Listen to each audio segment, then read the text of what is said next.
आज हम आपको लेकर चलेंगे हिमालय की गोद में बसे उस पवित्र धाम में, जहां हर पत्थर शिव का नाम गाता है, जहां आस्था का हर कण आत्मा को शांति देता है। जी हाँ, हम बात कर रहे हैं केदारनाथ धाम की। ये सिर्फ एक मंदिर नहीं, बल्कि विश्वास, भक्ति और चमत्कार की जीवित प्रतीक है। तो आइए जानते हैं केदारनाथ मंदिर का इतिहास, उसकी कथा और उसके रहस्य। पौराणिक कथा। पांडवों की खोज में भगवान शिव। महाभारत युद्ध समाप्त हो चुका था। पांडवों ने विजय तो पाई, परंतु अपने ही कुल के लोगों के वध का अपराध बोध उनके हृदय को जलाने लगा। उन्होंने सोचा केवल भगवान शिव ही हमें इस पाप से मुक्ति दे सकते हैं। वे भगवान शिव की खोज में निकल पड़े, लेकिन शिव जी युद्ध में हुए अधर्म से क्रोधित होकर गुप्तकाशी और फिर केदारनाथ के पर्वतों में जा बसे। जब पांडव वहां पहुंचे तो उन्होंने शिव जी को एक अद्भुत बैल नंदी के रूप में देखा। भीम ने उस विशाल बैल की पूंछ पकड़ ली। तभी वह बैल भूमि में समा गया और उसका कुबड़ पीठ का भाग केदारनाथ में प्रकट हुआ। वहीं भगवान शिव ज्योतिर्लिंग रूप में प्रकट हुए और आज भी उसी रूप में केदारनाथ धाम में पूजे जाते हैं। बाकी अंग अन्य स्थानों पर प्रकट हुए। भुजाएं तुंगनाथ, मुख रुद्रनाथ, नाभि मध्य महेश्वर और जटा कल्पेश्वर में। इन पांचों स्थलों को ही पंच केदार कहा जाता है।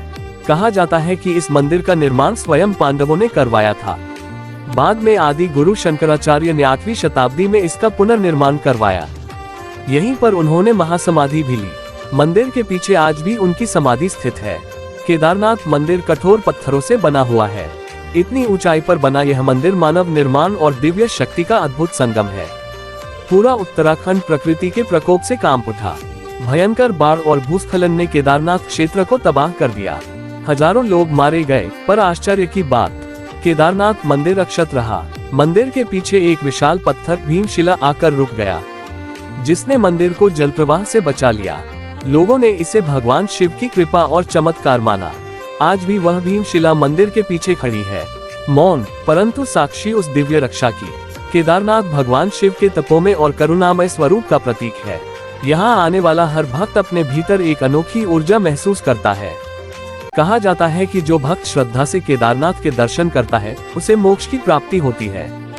हर साल अप्रैल से नवंबर तक मंदिर के कपाट खुले रहते हैं। सर्दियों में जब बर्फ सब कुछ ढांक देती है, तब भगवान केदारनाथ की मूर्ति को उखीमठ में ले जाया जाता है, जहां उनकी पूजा जारी रहती है। केदारनाथ केवल एक स्थान नहीं, ये भक्ति, धैर्य और दिव्यता का अनुभव है। यहाँ की हवा में शिव का नाम गूंजता है। यहाँ की हर पत्थर में आस्था की गूंज सुनाई देती है। जो एक बार केदारनाथ पहुँचता है, वह जीवन भर उस पवित्रता को अपने हृदय में महसूस करता है। 2013 में जब केदारनाथ में भयानक बाढ़ और भूस्खलन हुआ, तब पूरा क्षेत्र मलबे में दब गया। लाखों टन पत्थर और बर्फ ने सब कुछ नष्ट कर दिया, लेकिन मंदिर अक्षत बिल्कुल सुरक्षित रहा। मंदिर के ठीक पीछे एक विशाल पत्थर भीमशिला आकर रुक गया, जिसने जलप्रवाह को मोड़ दिया और मंदिर को बचा लिया। लोगों का मानना है कि यह भगवान शिव की कृपा थी और वह शिला भीम द्वारा भेजी गई दिव्य रक्षा शिला थी। आज भी यह शिला मंदिर के पीछे उसी तरह स्थित है। केदारनाथ धाम हिमालय की ऊंचाइयों पर स्थित है, जहां अक्सर बादल, बिजली और तेज हवाएं रहती हैं। लेकिन आश्चर्यजनक बात यह है कि आज तक किसी ने भी नहीं देखा कि मंदिर पर बिजली गिरी हो या उसे कोई नुकसान हुआ हो। वैज्ञानिक कहते हैं कि यह पत्थर की संरचना के कारण है, पर भक्त मानते हैं कि यह महादेव की दिव्य ऊर्जा का कवच है। मंदाकिनी नदी का उद्गम चोराबाड़ी ग्लेशियर से माना जाता है, पर कहा जाता है कि इसका वास्तविक स्रोत केदारनाथ मंदिर के नीचे से है। भक्त मानते हैं कि यह नदी शिव के जटाओं से प्रवाहित गंगा का ही रूप है। कई साधुओं ने बताया है कि उन्होंने रात के समय मंदिर के नीचे से पानी की अनोखी ध्वनियां सुनी है, जो किसी साधारण जल स्रोत की नहीं थी। माना जाता है कि आदि गुरु शंकराचार्य ने 8वीं शताब्दी में यहीं केदारनाथ में महासमाधि ली थी। कहा जाता है कि समाधि के समय उन्होंने अपने शरीर को पंचतत्व में विलीन कर दिया था।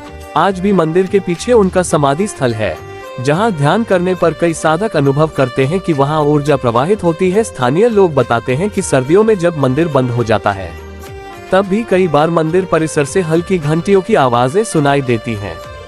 कहा जाता है कि वह आवाज देवताओं की पूजा का संकेत है, क्योंकि परंपरा के अनुसार जब मंदिर धरती पर बंद होता है, तब देवलोक में पूजा जारी